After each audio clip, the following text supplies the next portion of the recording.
నమస్తే, welcome to ప్రజానాడి news. మనము ఇటీవల అంటే నిన్న ఒక వార్తను చూడడం జరిగింది. ఎర్రవల్లి ఫామ్ హౌస్ లో క్షుద్ర పూజలు. సో క్షుద్ర పూజలు అనేటివి చాలా మటుకు గ్రామ స్థాయిలో ఎక్కువగా ఉంటాయి. ఎందుకంటే మూడు బజార్లని, ఇటు చౌరస్తా అని చాలా మటుకైతే అక్కడికి వచ్చి క్షుద్ర పూజలు చేస్తారు. నిమ్మకాయలు పెడతారు, కోడిని పెడతారు, ఇలా రకరకాలుగానైతే మనం చూస్తుంటాం.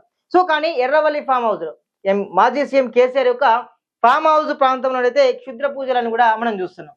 సో మనకు విజువల్స్ లో కనిపిస్తున్నట్లుగానే గత కొన్ని రోజులుగా కుటుంబ సభ్యులకు తప్ప బీఆర్ఎస్ లీడర్లకు ఇతర వారికి కూడా ఫామ్ హౌస్ లోకి ఎంట్రీ అయితే ఇవ్వడం లేదని కూడా మనకు స్పష్టంగానే కనబడుతుంది, వినబడుతుంది.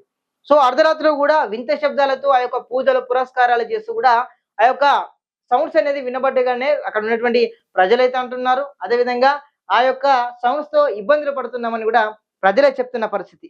సో చుట్టుపక్కల ఉన్నటువంటి గ్రామాలంతా కూడా ఒక భయాందోళన, ప్రజలంతా కూడా భయాందోళనలో ఉన్నట్టుగానే మనకు అర్థమవుతుంది.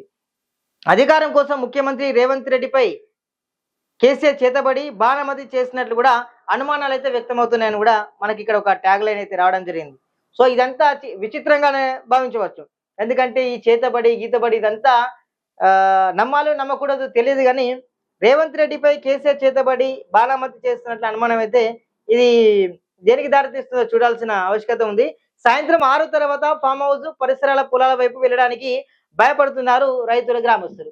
అంతే కదా, మనం 3 బజార్ల కాడ దాటాలంటేనే మనకు ఒక్కొక్కలకు టామ్ టామ్ అయిపోతుంటుంది. సో కాబట్టి రైతులు కూడా చాలా మంది భయాందోళనకు గురవుతారు. సో దీన్ని దొక్కితే ఏమైనా అవుతుందా, దీన్ని ముట్టుకుంటే ఏమైనా అవుతుందా, పుసుక్కున్న దాని మంచి దాటినా ఏమైనా అవుతుందా అని కూడా చాలా మంది భయస్తులు ఉంటారు. అంటే చాలా మంది భయపడతారు చాలా మంది. ఎందుకంటే ఊర్లలో కూడా ఇటువంటి విచిత్రాలు అయితే మనం చూస్తున్నాం.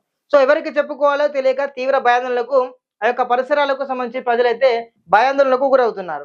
సో చాలా మందికి అనిపిస్తుంది కదా, ఈ భయం ఎందుకు పెట్టారు, దేని మీద దింపిపోసారు అనేది కూడా ఉత్కంఠ వాతావరణం అయితే ఆ యొక్క ఎర్రవల్లి ఫామ్ హౌస్ చుట్టుపక్కల అయితే చూస్తున్నారు. కానీ ఎర్రవల్లి ఫామ్ హౌస్ లోనే ఇలాంటి క్షుద్ర పూజలు ఎందుకు జరుగుతున్నాయని అయితే నిజంగా ఒక తీవ్ర చర్చకైతే దారితీసిన పరిణామాలు అయితే మనం చూస్తున్నాం. ఎందుకంటే మరి క్షుద్ర పూజలు చేయడానికి కారణాలు ఏంటిది, నిజంగా రేవంత్ రెడ్డి గురించి ఏమైనా క్షుద్ర పూజలు చేశారనేది కూడా బహిరంగానే ఆ చుట్టుపక్కల కూడా చర్చనైతే జరుగుతుంది.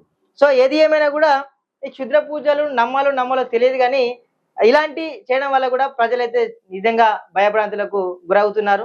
సో దీనిపైన కూడా ఇలాంటి క్షుద్ర పూజలకు సంబంధించిన ఘటనలు జరగకుండా కూడా పోలీస్ శాఖ అనేది కూడా నిజంగా ఒక చర్యలు తీసుకోవాలి. ఎందుకంటే ఇలాంటి ఘటనల గురించి వాళ్ళకి అవగాహన కల్పించాలి. ఇలాంటి చేసేవారికి మంచిగా కౌన్సిలింగ్ ఇచ్చి ఏంది కథ అని కూడా వాళ్ళని ఆరాధిస్తే ఇలాంటి ఘటనలు జరిగాయి. సో ఇవి ఎన్ని గంటలకు వస్తారో ఎన్ని గంటలకు పోతారో తెలియదు, కానీ ఇలాంటి ఘటనలు అయితే మనం ఊరిలో చూస్తున్నాం. ఊరిలో కాకుండా పట్టణాల్లో కూడా వస్తున్నాయి. అంటే నిజంగా దీన్ని ఎలా చూడాలో ఒక క్వశ్చన్ మార్క్ అనేది ఉంది. సో దీనిపైన కూడా పోలీస్ శాఖ అదేవిధంగా యంత్రాంగం కూడా ప్రజలకు అవగాహన కల్పించాలి. వారికి కొంతమందికి కూడా దీన్ని చేసేవారు కూడా గుర్తించాలి.